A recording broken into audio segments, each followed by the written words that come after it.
Chapter है actually 2-4 चैप्टरों का combination है, ठीक है। तो कहीं पे रूलिंग द कंट्री साइड है, फिर ट्राइबल्स है, ये सारा तो मैं एक ही ढांचे में सबको पढ़ा रहा हूँ। यहाँ पे 2 चैप्टर्स हम कवर करेंगे। तो पहला आपका रूलिंग द कंट्री साइड है, ठीक है। रूलिंग द कंट्री साइड मतलब जब ब्रिटिशर्स आए और इन्होंने, देखो इंडिया तभी प्राइमरली एक एग्रीकल्चरल प्लेस था। कंट्री साइड मतलब एग्रीकल्चरल प्लेस, कैसे यहाँ पे इंडियंस को रूल किया गया इस एग्रीकल्चरल लैंड में, ठीक है। How is it that these people were basically rule. तो ruling the countryside is something that we are going to study in detail, ठीक है। सो आपका भाई साहब पहला क्या आता है, the company becomes the diwan. तो the company becomes the diwan. दीवान मतलब क्या हो जाएगा भाई साहब, what is it. On 12th of August 1765 the Mughal emperor appointed the East India Company as the diwan of Bengal. तो ये दीवान ऑफ बंगाल हो गया, ठीक है। So as the diwan of Bengal, तो द मुगल एम्परर ने ईस्ट इंडिया कंपनी को, जो यहाँ पे ट्रेड करने आई थी, उसको बंगाल का दीवान बना दिया, ठीक है। The actual event most probably took place in Robert Clive's tent with a few Englishman and Indians at witnesses. तो रॉबर्ट क्लाइव जो थे वो बिजनेस करने आए थे इंडिया में as a representative of East India Company. But when he came तो negotiations हुआ और एक टेंट में ये डिसाइड हो गया कि now East India Company would be the diwan. तो मुगल एम्परर ने ईस्ट इंडिया कंपनी को दीवान बना दिया, कहाँ का, बंगाल का वो दीवान बन गया। But in his painting event is shown as majestic occasion taking place in a grand setting. तो ऐसा पेंटिंग में दिखाया गया है कि बहुत बड़ा एक कार्यक्रम हो रहा था, ग्रैंड सेटिंग, जहाँ पे ईस्ट इंडिया कंपनी को दीवान बना दिया गया, कहाँ का, बंगाल का। एक्चुअली में शायद ये टेंट में ही हुआ रहेगा, ठीक है। The painter was commissioned by Clive to record memorable events in Clive's life. तो रॉबर्ट क्लाइव ने इस पेंटर को रखा था पगार पे, तो whatever the events were happening, उस टाइम पे भाई साहब कैमरा तो था नहीं कि हम फोटो खींचते रहे, ठीक है। जो भी इवेंट्स हो रहे थे उनको रिकॉर्ड करने के लिए एक पेंटर रखा हुआ था उन्होंने, and that was how it was basically done. The grant of diwani clear was one such event in Britishers imagination as diwan the company became, ठीक है, the chief financial administrator of the territory under its control.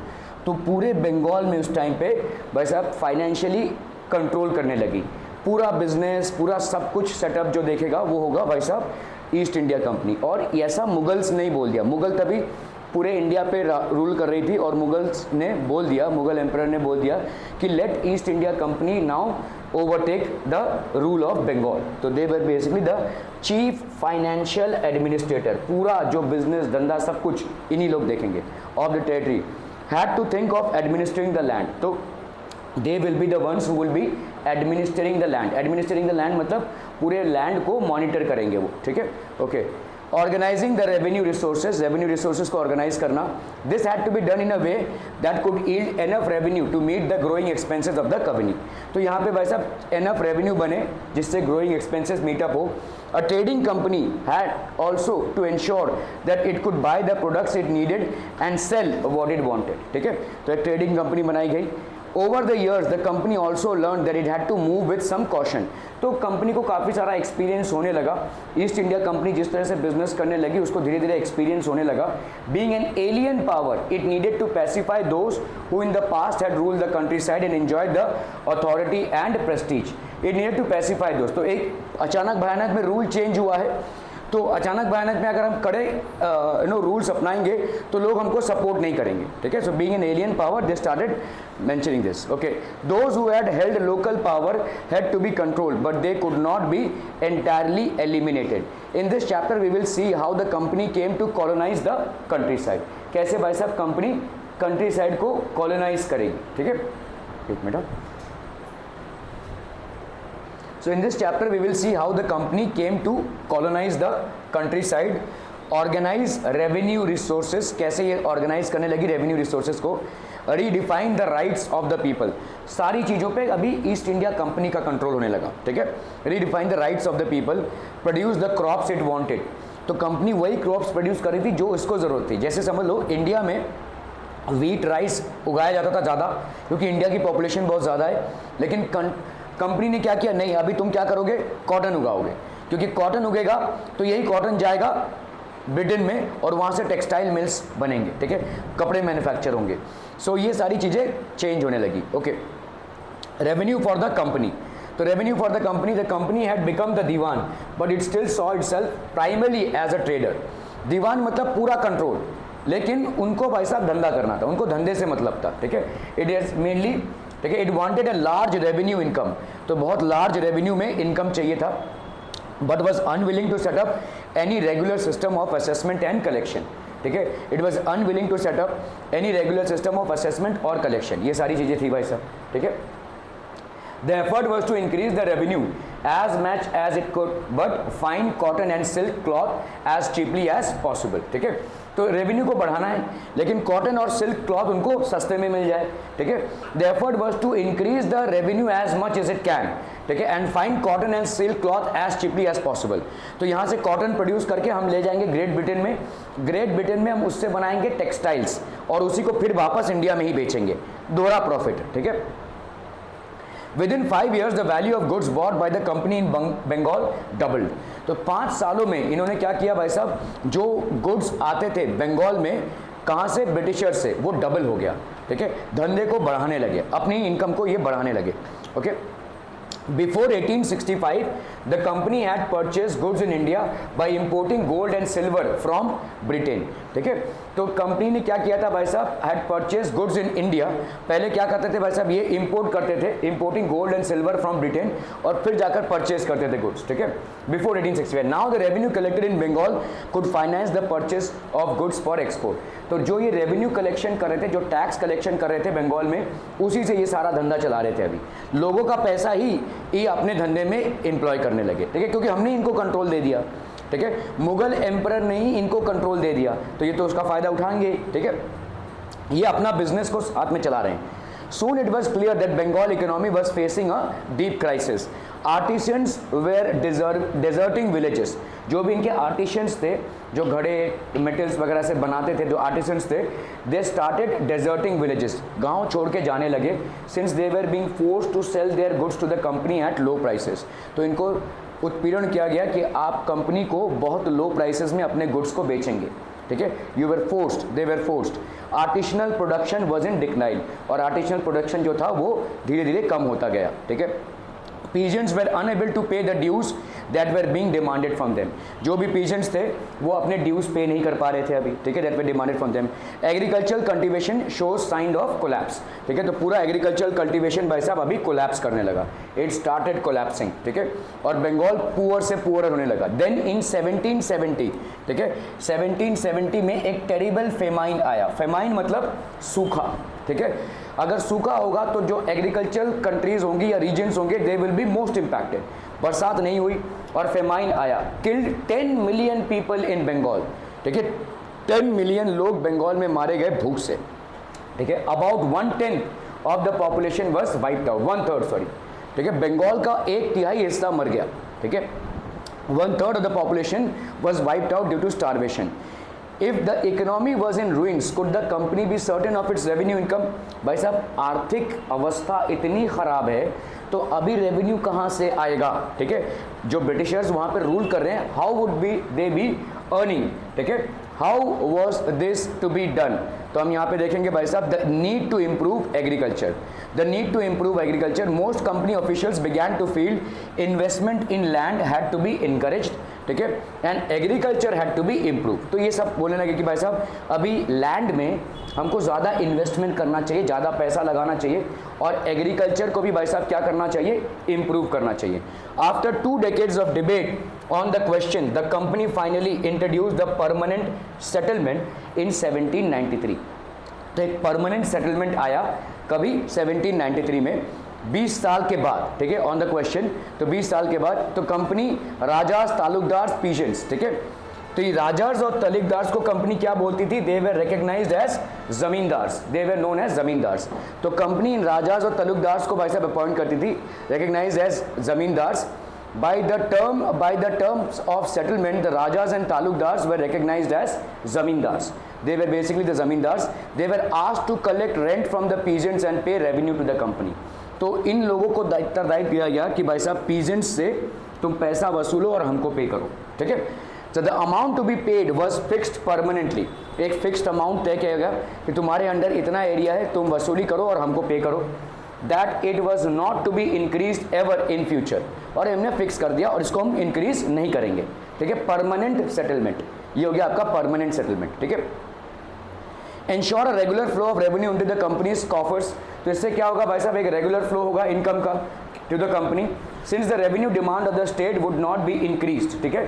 तो encourage the zamindar to invest in improving the land, तो ये increase नहीं होने वाला, तो जमींदार के पीछे अभी क्या हो गया, अभी जमींदार लोग अपना पैसा इसमें इन्वेस्ट करेंगे, लैंड को और इंप्रूव करेंगे और ज़्यादा पैसा, ठीक है। तो पैसा तो उतना ही देना पड़ेगा। समझो कैसा हो रहा था, देखो अगर समझ लो कोई ज़मींदार है, उसके नीचे ज़मीन है और उस ज़मीन से उसकी इनकम है लेट्स से 10,000 रुपये, 10,000, ठीक है, जिसमें से वो 2,000 क्या दे रहा है, ब्रिटिशर्स को रेवेन्यू दे रहा है।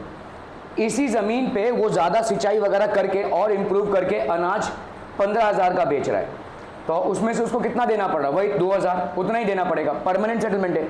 तो इसलिए क्या होगा, अभी ज़मींदार लोग क्या करेंगे, ज़्यादा फायदा उठाने के लिए ज़मीन के क्वालिटी को इम्प्रूव करेंगे, ज़मीन में पैसा लगाएंगे, है ना, इरिगेशन फैसिलिटीज़ को बढ़ाएंगे, ठीक है, वहाँ पे टेक्निक्स और फार्मिंग के टेक्निक्स को इम्प्रूव करेंगे, that is how they will increase, ठीक है। सो क्योंकि ये तो फिक्स्ड है, ये तो देना ही पड़ेगा, ठीक है, लेकिन जितना हम इसको बढ़ाएंगे, जितना हमारा आउटपुट बढ़ेगा, उतना ज़्यादा हमको फायदा होगा, ठीक है। Since revenue demand of the state would not be increased, तो ये इंक्रीज नहीं होने वाला, 2,000 का 2,000 ही रहने वाला है।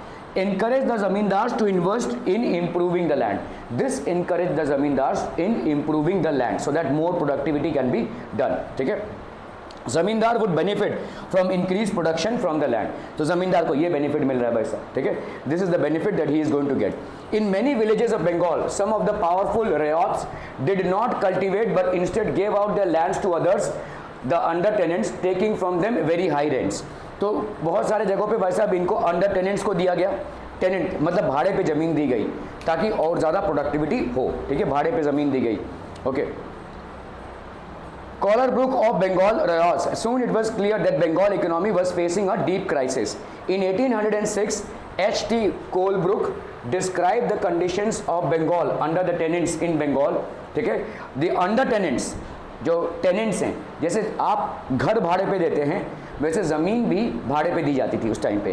The under tenants depressed by an excessive rent in kind and by unsurious returns for the cattle, seed and subsistence advanced to them can never extricate themselves from the debt। ये भाई साहब कभी भी अपने आप को उधारी से मुक्त नहीं कर सकते, ठीक है।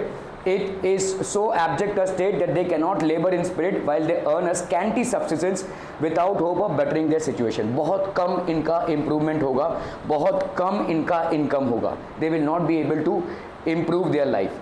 The permanent settlement, however, created problems. Company officials soon discovered that the zamindars were in fact not investing in the improvement of land। तो company officials को दिख रहा था कि जमींदार लोग लैंड पे कोई इन्वेस्टमेंट नहीं कर रहे हैं, सिर्फ पैसा देख रहे हैं अपना, ठीक है, okay. Anyone who failed to pay the revenue lost his जमींदारी। तो इन्होंने एक और नया रूल लाया कि भाई साहब जो भी अपना रेवेन्यू नहीं भर पाएगा वो अपनी ज़मींदारी भी उसकी जाएगी, ठीक है, he will not be a ज़मींदार anymore। Numerous zamindars were sold off to auctions organized by the company। तो ज़मींदारी, ये ज़मीन अभी बिकने वाली है, तो ऑक्शन होता था, बोली लगती थी, ठीक है, और फिर कोई दूसरा नया ज़मींदार आता था। The problem, by the first decade of the 19th century the situation changed, the prices in the market rose। अभी prices बढ़ने लगे मार्केट में, कब से, 1801 से लेकर 1850 तक। तो company rajas and talukdars cultivation slowly expanded, ये बढ़ने लगा, तो increase in the income of zamindar, जमींदार का इनकम बढ़ने लगा, लेकिन वो फिक्स्ड इनकम ही दे रहे थे, फिक्स्ड रेवेन्यू ही दे रहे थे, किसको, कंपनी को, ठीक है। Even then the zamindars did not have an interest in improving the land. इन जमींदार्स को सिर्फ इससे ही मतलब था कि भाई साहब पैसा लैंड से कमाया जाए, ना कि भाई साहब कोई लैंड में इन्वेस्टमेंट भी किया जाए, लैंड को कैसे इंप्रूव करे, कैसे इरिगेशन को बढ़ाए, कैसे फर्टिलाइजर्स अच्छा यूज़ करे, ये सब कोई उनका ध्यान में नहीं था। They were least bothered about these things, ठीक है। So since it could not increase a revenue demand cloud, ठीक है, but no gain for the company. Others now saw the possibility of earning without the trouble and risk of investment। As long as the zamindars could give out the land to the tenants and get rent, they were not interested in improving the land। जब तक भाई साहब उनको पैसा मिल रहा है, they were least bothered about improving the land, ठीक है। Some had lost their lands in the earlier years of the settlement. बहुत लोगों ने अपनी ज़मीन छोड़ दी थी. In the villages, the cultivator found the system extremely oppressive. जो कल्टिवेटर था या जो फार्मर था उसके लिए बहुत बड़ा चैलेंज था, क्योंकि उसमें ज़मीन की पैदावार भी करनी है और प्लस उसको ज़मींदार या तालुकदार को भाई साहब पैसे भी देने हैं. The rent he paid to the ज़मींदार was very high and his right on the land was insecure. वो कब तक वहाँ पे ज़मींदारी करेगा, वो कब तक वहाँ पे बेसिकली फसल उगाएगा, तो ये इनसिक्योर था. This entire thing was insecure. Okay. The problem, to pay the rent, tenant had to often take a loan from the money lender, and when he failed to pay the rent, he would be evicted by ज़मींदार from the land he had. तो भाई साहब उसको निकाल दिया जाएगा. ठीक है. कल्टिवेटेड फॉर जनरेशंस, तो जिस खेती पे, जिस लैंड पे उसने इतनी दिनों तक खेती की है उसको भाई साहब भगा दिया जाएगा वहाँ से. ठीक है. He will be evicted. By the early 19th century many of the company officials were convinced that the system of revenue had to be changed again. ठीक है. तो अभी फिर से जो परमानेंट सेटलमेंट था उसको इन्होंने चेंज किया. ठीक है. How could revenues be fixed permanently at a time when the company needed more money to meet its expenses of administration and trade?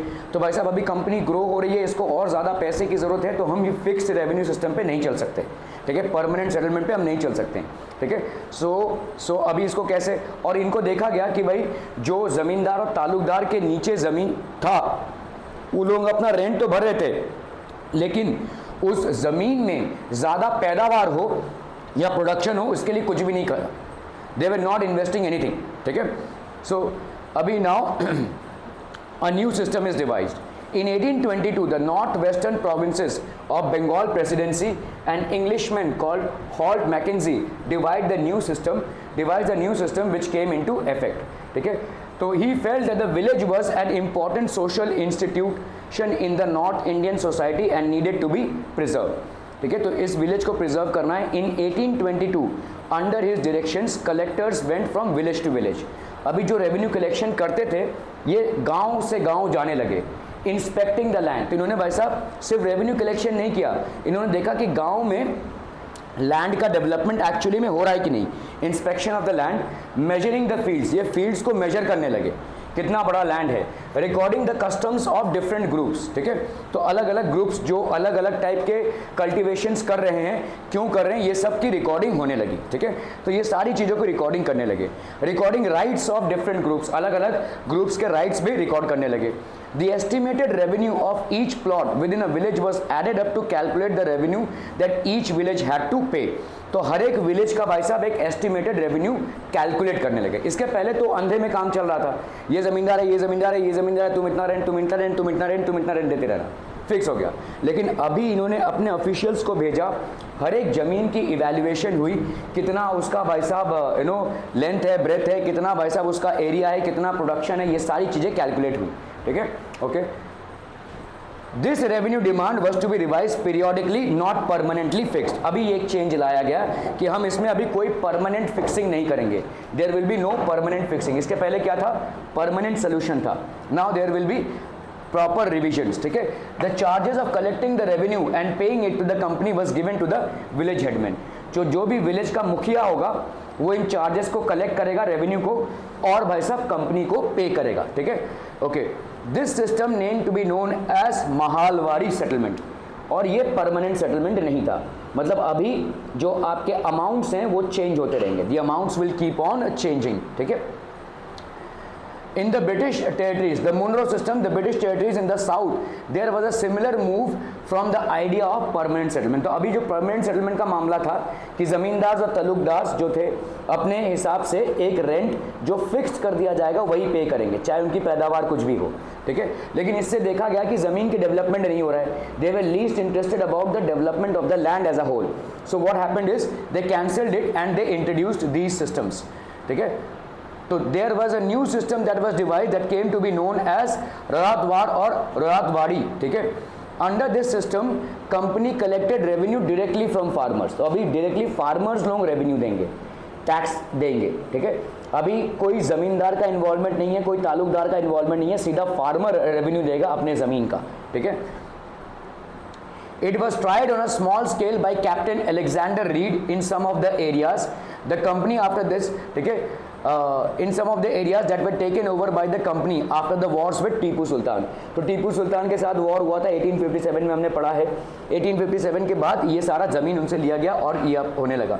Subsequently developed by Thomas Munro, this system was gradually extended all over South India। ये पूरे south India में भाई साहब ये system फैल गया, ठीक है, the entire South India। Reed and Munro felt that in the south there were no traditional zamindars, कोई भी ट्रेडिशनल जमींदार नहीं थे साउथ में, ठीक है। The settlement they argued had to be made directly with the cultivators ryots who had tilled the land for generation. तो बहुत जनरेशन से इन्होंने काम किया था और अभी ये डायरेक्टली टैक्स पे करेंगे किसको? ब्रिटिशर्स को, ठीक है। So the farmers directly will pay the tax.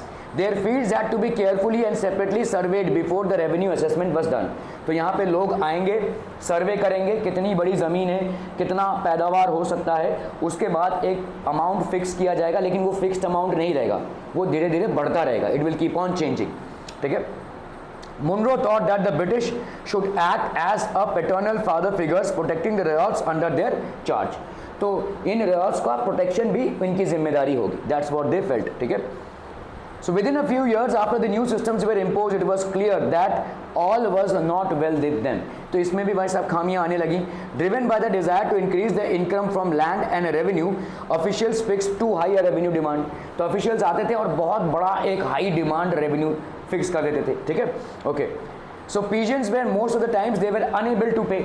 Peasants और farmers they were unable to pay. Royals fled the countryside. तो जो भी रॉयल्स थे वो भाई साहब वो अपना देश ग्राम छोड़कर भागने लगे। They started relocating. Villages became deserted in many regions. बहुत सारे जगहों पे भाई साहब गांव छोड़कर लोग भागने लगे क्योंकि इतना ज़्यादा टैक्स उन पे इम्पोज होने लगा। That was the tax that was impose. Optimistic officials had imagined that the new systems would transform the peasants into rich enterprising farmers। ऐसा उन्होंने सोचा था, but this did not happen, ठीक है, ये नहीं हुआ। एंड बाकी क्या हो गया भाई साहब? Crops for Europe. अभी क्या करने लगे? ये सब तो हो ही रहा था। अभी Britishers what they started doing was they started cultivating crops for Europe. Europe के लिए भाई साहब क्रॉप्स कल्टिवेट। यूरोप में क्या था? यूरोप में इंडस्ट्रियलाइजेशन हो रहा था बहुत rapidly. Rapid industrialisation was basically happening in Europe, ठीक है। Just one minute. Britishers realised that not only can they grow crops, they can also grow crops as and when the Europe required, ठीक है। तो Europe में जो requirement थी। By the late 18th century, the company was trying its best to expand the cultivation of opium and indigo। Opium होता है भाई साहब ड्रग्स, ठीक है, ड्रग्स एंड इंडिगो। तो अभी ब्रिटिशर्स जबरदस्ती इन फार्मर्स से अपने क्रॉप्स ग्रो करवाने लगे। They started growing their own crops by using these farmers and their land।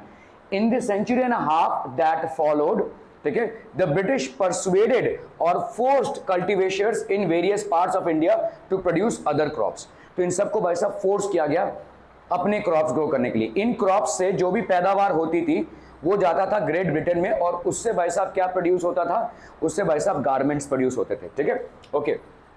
So jute, ठीक है, then we have tea, then we have sugar cane, ठीक है, then we have wheat, then we have cotton, then we have rice। how was this done? कैसे ये हुआ? the British used a variety of methods to expand the cultivation of crops that they needed, ठीक है। let us take a closer look at the story of one such crop, one such method of production, ठीक है। so अभी आपका भाई साहब a calamari print, ठीक है, kalamkari print, sorry, 20th century India and a Morris cotton print late 19th century England were two images of cotton prints। तो ये भाई साहब दो टाइप के कॉटन प्रिंट्स हैं, ठीक है। These are two types of cotton prints। A calamari print created by weavers of Andhra Pradesh in India। तो आंध्र प्रदेश में ये कलामारी प्रिंट होता था, ठीक है, okay. On the right is a floral cotton print designed and produced by William Morris, a famous poet and artist of the 19th century Britain।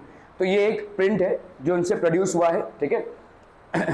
There is one thing common in the two prints, both use a rich blue color which is known as indigo।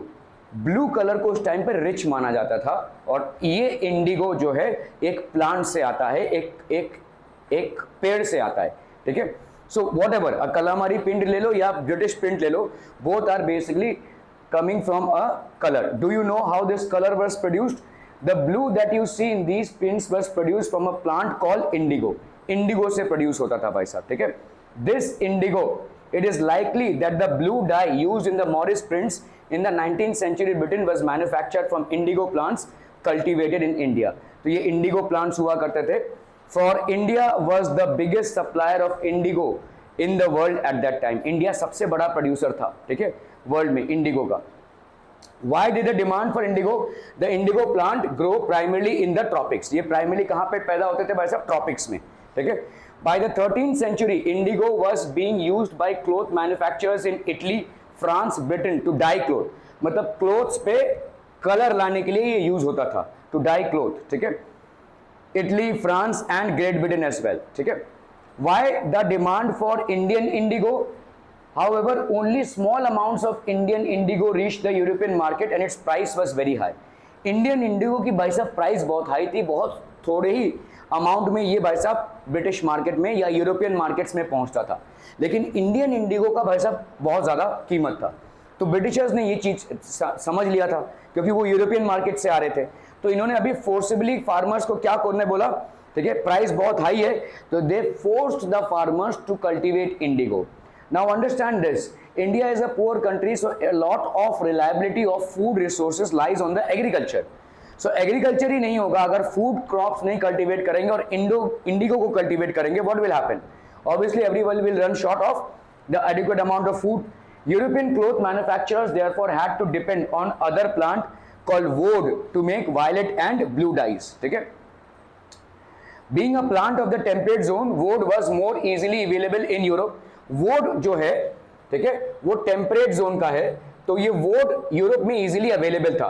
It was grown in northern Italy, southern France and in parts of Germany and Britain. इन सब जगहों पे भाई साहब वोड का cultivation हुआ करता था. Worried by the competition from indigo, woad producers in Europe pressurise their governments to ban the import of indigo. तो ये अभी धीरे धीरे वरीड हो गए क्योंकि इंडिगो जितना आएगा उतना इनका धंधा चौपट होगा, क्योंकि यूरोपियन कंट्रीज में सिर्फ वोड प्रोड्यूस होता है, इंडिगो उतने बड़े पैमाने पे प्रोड्यूस नहीं हो रहा था, ठीक है. Cloth dyers however preferred indigo as a dye, लेकिन जो तुम क्लोथ को डाई करते थे या क्लोथ्स में कलर ऐड करते थे, they always preferred indigo as a dye. Okay, so indigo produce a rich blue colour whereas the dye from woad was pale and dull. ये वाला जो वोड होता था ये उतना रिच कलर नहीं था, ठीक है. Okay, by the 17th century, European cloth producers persuaded their governments to relax the ban on indigo import. तो यूरोपियन ने बोला भाई साहब अच्छा अभी बैन को हटा लेते हैं, ठीक है. By the 17th century, European cloth producers persuaded their governments, उन्होंने अपने गवर्नमेंट्स को कन्विंस किया कि let's relax the ban on the indigo import, ठीक है. So the cultivation of indigo began by the French at Saint Dominic, the Caribbean islands, ठीक है. Portuguese, Brazil and English, Jamaica, Spanish, Venezuela. Indigo plantations also came up in many parts of North America, ठीक है. By the end of the 18th century, the demand for indigo grew further. और ज़्यादा demand होने लगी Indigo की, ठीक है, लोग पागल होने लगे. Britain began to industrialize, ठीक है. ब्रिटेन में भाई साहब इंडस्ट्री सेटअप होने लगी. Its cotton production expanded dramatically. तो भाई साहब कॉटन प्रोडक्शन बहुत ज़्यादा बढ़ने लगा. It created an enormous new demand for cloth dyes. और जैसे जैसे कॉटन प्रोडक्शन बढ़ने लगा, टेक्सटाइल्स बढ़ने लगी और ज़्यादा क्लॉथ डाइज की डिमांड बढ़ने लगी, भाई साहब क्लॉथ की कलरिंग की, और ऑब्वियसली इंडिगो की डिमांड बढ़ेगी. Existing supplies from the West Indies and America collapse for a variety of reasons, ठीक है. बहुत सारे रीजंस थे. Between 1783 and 1789 the production of Indigo in the world felt by half. भाई साहब ये ड्रॉप हो गया और तभी ब्रिटिशर्स ने दिमाग लगाया कि भाई साहब इंडिगो को हम इंडिया में भी कल्टीवेट कर सकते हैं. Cloth dyers in Britain now desperately looked for a new source of indigo supply, and that from where could this indigo be produced, ठीक है. So obviously Britain turns to India now, ठीक है. Faced with the rising demand for indigo in Europe, the company in India looked for ways to expand the area under indigo cultivation in India, ठीक है. तो भाई साहब India में भाई साहब अभी इंडिगो कल्टीवेशन होने लगा. नील की खेती बोलते थे हम इसको, ठीक है. आप इतिहास के बुक्स में जो हिंदी में लिखी गई हैं उसमें नील की खेती का विवरण पाएंगे, ठीक है. From the last decades of the 18th century, indigo cultivation in Bengal expanded rapidly and Bengal indigo came to dominate the world market. In 1788, only about 30% of the indigo imported into Britain was from India. In 1810, the portion of import had gone up to 95%। As the indigo trade grew, धीरे धीरे भाई साहब indigo trade बढ़ने लगा, commercial agents and officials of the company began investing in indigo production. तो ये भाई साहब इंडिगो प्रोडक्शन में इन्वेस्ट करने लगे, they started investing. Over the years many company officials left their jobs to look after their indigo business, ठीक है। Attracted by the prospect of high profits, numerous Scotsmen and Englishmen came to India and became planters। तो ये भाई साहब बहुत ज़्यादा profit दे रहा था और लोग इसको प्रेशराइज करने लगे। More and more farmers were persuaded to cultivate indigo because this is the market where they were selling it to, ठीक है। Those who had no money to produce indigo could get loans from the company and the banks that were coming up at that time। Loan ले लेके भाई साहब लोग Indigo plantation करवाने लगे। How was indigo cultivated? There were two main systems of indigo cultivation, NIJ। The planter produced indigo in lands that were directly controlled, ठीक है। He neither bought the land or rented it from, he either bought the land or rented it, बहुत नींद आ रही है, or rented it from zamindars and produced indigo by directly employing hired laborers। तो जिसको Indigo cultivation करना रहेगा वो क्या करेगा, एक जमीन या तो खुद खरीद लेगा या तो उसको रेंट पे देगा और उसमें इंडिगो कल्टीवेशन करवाएगा, ठीक है। So that is called royalty. The planters forced the royals to contract an agreement, जिसको सट्टा बोलते थे। At times they pressurise the village headman to sign the contract on behalf of the royals, ठीक है, to cultivate indigo. The problems faced with NIJ cultivation, nij cultivation मतलब the planters found it difficult to expand the area under nij cultivation. तो ये expand नहीं कर पा रहे थे। Indigo could be cultivated only on fertile lands and these were already densely populated, ठीक है। फर्टाइल लैंड्स में भाई साहब पॉपुलेशन ज्यादा थी क्योंकि यहाँ पे सबसे ज्यादा पैदावार होती थी, ठीक है। So these were densely populated. Only small plots scattered over the landscape could be acquired. Planters needed large areas in compact blocks to cultivate indigo in plantations। Where could they get such land from? कहाँ से भाई साहब इतना land मिलेगा? They attempted to lease in the land around the indigo factory and evict the peasants from the area, ठीक है। They attempted to lease in the land, तो ये भाई साहब उस land में investment करने लगे around the indigo factory and evict the peasants from the area। But this always led to conflicts and tensions and labor was not easy to mobilize। A large plantation required a vast number of lands to operate, ठीक है, and labor was needed precisely at a time when peasants were usually busy with their rice cultivation। तो rice cultivation में बहुत busy है और इधर Indigo cultivation भी चल रहा है, तो लेबर नहीं मिल रहा है, ठीक है, लेबर की समस्या होने लगी, ठीक है। Nij cultivation on a large scale also required many ploughs and bullocks, तो बहुत सारे बुलक्स की जरूरत पड़ती है, प्लाउज की जरूरत पड़ती है, ये सारा भाई साहब उनके पास नहीं था। 1 bigha of indigo cultivation required 2 ploughs, ठीक है। A measure of land area varying locally from 1/3 to 1 acre, ठीक है। This meant that a planter with 1000 bighas would need 2000 ploughs. 1000 बीघा जिसकी जमीन हो उसको 2000 प्लाउज की जरूरत पड़ेगी। Investing on purchase and maintenance of plows was a big problem, ये problem बनता गया।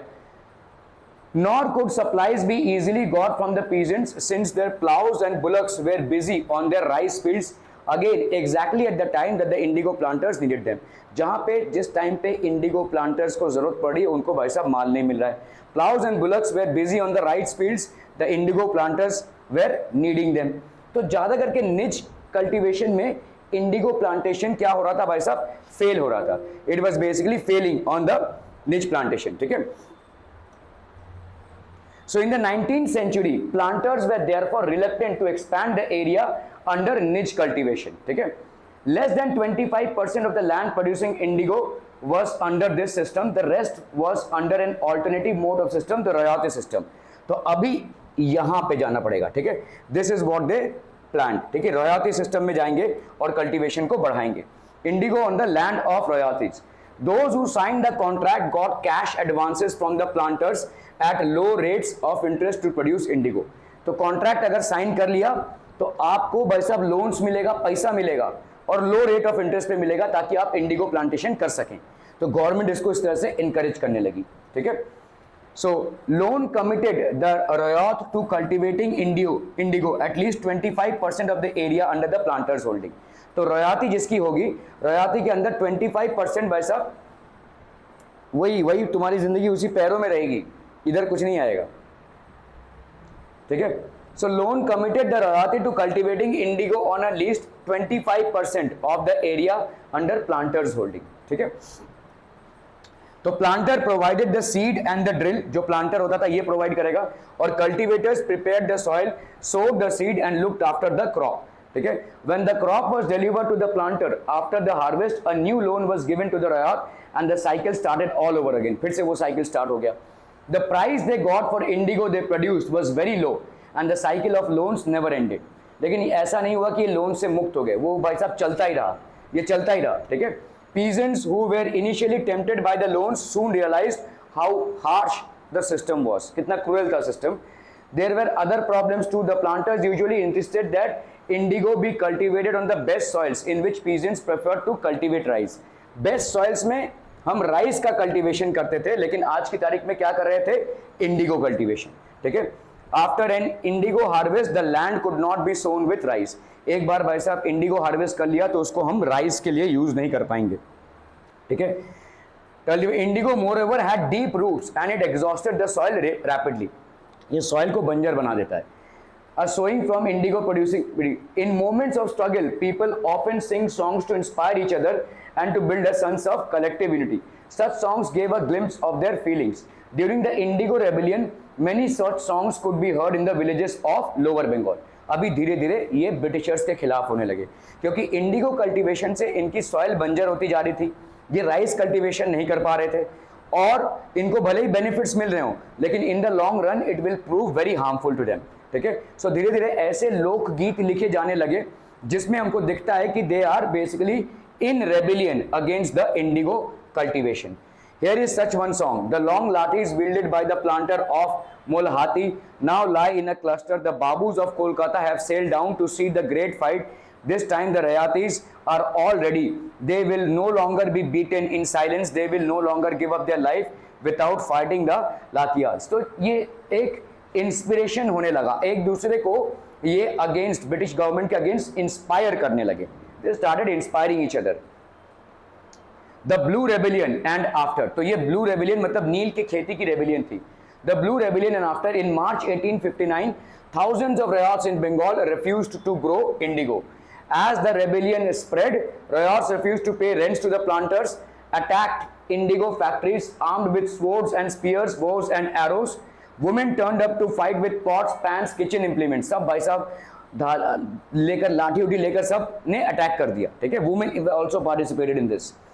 Those who worked for the planters were socially boycotted. The gomastas were beaten up. गोमस्तास को भी मारा गया भाई साहब. ठीक है, agents of planters who came to collect rent. तो ये गोमस्तास कौन थे, ये प्लांटर्स के एजेंट्स थे जो फार्मर्स से रेंट की वसूली करते थे, उनको भी मारा गया. So they rose up in arms. Ryots swore they would no longer take advances to sow indigo nor be bullied by the planters Lathials. ठीक है, तो रॉयट्स ने अभी वैसा स्वेयर कर लिया कि अभी हम इंडिगो प्लांटेशन नहीं करवाएंगे और ना ही इसको इनकरेज करेंगे. ठीक है, the lathi wielding strong man maintain by the planters. Planters ने कुछ बॉडी गार्ड्स रखे थे जिनको हम लाथियाल्स बोलते थे. तो ये इन्होंने अभी स्वेयर कर लिया कि भाई अभी हम इंडिगो कल्टीवेशन जोर जबरदस्ती नहीं करवाएंगे. ठीक है, why did the indigo peasants decide that they would no longer remain silent? What gave them the power to rebel? Clearly the indigo system was intensely oppressive. But those who were oppressed do not always rise up in rebellion. They choose only at times. In 1859, the Indigo riots fell that they had the support of the local zamindars and village headmen in their rebellion against the planters. Local zamindars कौन थे भाई साहब? In many villages, headmen who have been forced to sign indigo contracts, mobilized the indigo peasants and fought pitched battles with Lathials. These zamindars were unhappy with the increasing power of the planters and angry at being forced by the planters to give them their land on long leases. Village headmen, the Indigo riots felt that they had the support of the local zamindars and village headmen in the rebellion against the planters. The Indigo peasants also imagined that British government would support them in their struggle against the planters. ऐसा इनको लगा, लेकिन उनको समझ में नहीं आया कि ये प्लांटर्स जो हैं वो ब्रिटिश सर्स ने ही एम्प्लॉय किए हैं. ठीक है, इनको लूटने के लिए. तो ये तो लूटने का एक साधन, क्या होगा, लूटने का भाई साहब एक साधन था. ब्रिटिश गवर्नमेंट ने ही इनको भाई साहब एम्प्लॉय किया हुआ है लूटने के लिए.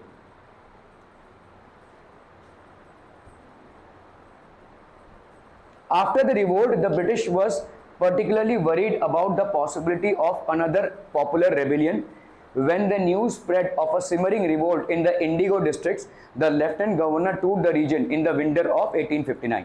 तो इनको अभी लगने लगा था कि सब लोग अभी विद्रोह करने वाले हैं, सब लोग अभी आर्म्स रेवोल्यूशन पे आएंगे, ठीक है, okay. The Riots saw the tour as a sign of government sympathy for their plans. अभी इन लोगों को क्या लगा कि ये टूर करने आ रहे हैं, देखने आ रहे हैं और हमारे असुविधाओं को समझेंगे, लेकिन वो आ रहे थे चेक करने के लिए, ठीक है. When in Barasat, the magistrate Ashley Eden issued a notice stating that Riots would not be compelled to accept indigo contracts, ठीक है. तो Riots को हम compel नहीं करेंगे to accept indigo contracts. Word went around that Queen Victoria had declared that indigo need not be sown. तो इन्होंने बोला कि हम कंपेल नहीं करेंगे, लेकिन इसका मतलब ये नहीं कि इंडिगो को कल्टीवेट नहीं करेंगे, ठीक है. तो लेकिन अफवाह फैल गई कि भाई साहब क्वीन ने बोल दिया कि अभी इंडिगो कल्टीवेशन नहीं करना है, ठीक है. Eden was trying to placate the peasants and control an explosive situation. तो वो कंट्रोल करने की कोशिश कर रहे थे, but his action was read as a support to the rebellion. तो इनको जो लोग रेबेलियन कर रहे थे उनको लगा कि हमको सपोर्ट कर रहे हैं, लेकिन ऐसा नहीं था, ठीक है. As the rebellion spread, intellectuals from Calcutta rushed to the Indigo district, ठीक है. They wrote of the misery of the riots, ठीक है, the tyranny of the planters and the horrors of the Indigo system. तो इसके बारे में लिखने लगे. Worried by the rebellion, the government brought in the military to protect the planters from assault and set up the Indigo Commission to inquire into the system of indigo production. तो ये भाई साहब मिलिट्री उतारने लगी अभी government, ठीक है, इसको कंट्रोल करने के लिए. The commission held the planters guilty and criticised them for coercive methods they used with Indigo cultivators. और इनको गिल्टी पाया गया और इनको अक्यूज किया गया कि आपने बहुत स्ट्रॉन्ग मेजर्स लिए थे. Declaration of the Indigo Commission, indigo production was not profitable for Riots. The Riots were told to fulfill their existing contracts. They were also told that they could refuse to produce indigo in future. तो ये produce करना बंद कर सकते हैं, तो ये right they दिया गया. After the revolt, indigo production collapsed in Bengal, but the planters now shifted their operation to Bihar. तो बंगाल से अभी प्लांटर्स किधर चले आए भाई साहब, बिहार में. With the discovery of synthetic dyes in the late 19th century, their business was severely affected, but they managed to expand their production. अभी synthetic dyes आ गया भाई साहब, तो अभी indigo dyes की जरूरत नहीं है. When Mahatma Gandhi returned from South Africa, a peasant from Bihar persuaded him visit Champaran. और चंपारण से ही महात्मा गांधी का पहला नेशनल मूवमेंट स्टार्ट हुआ था.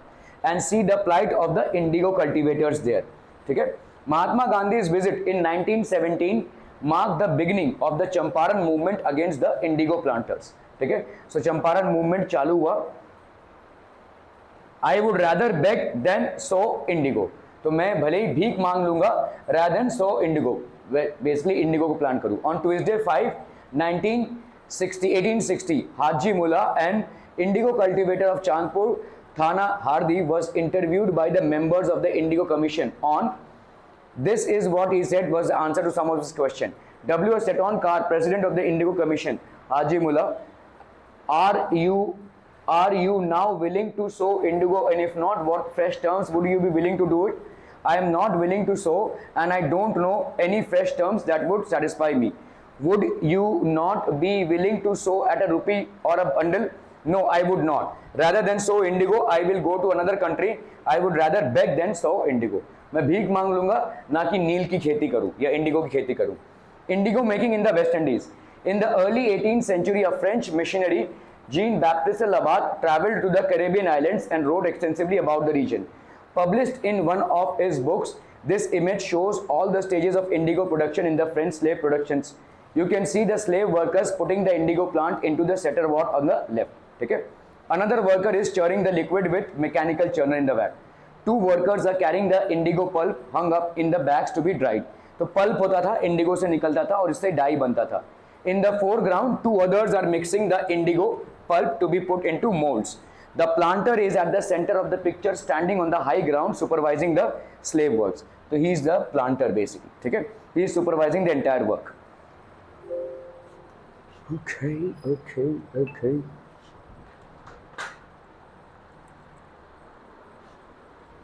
एक मिनट.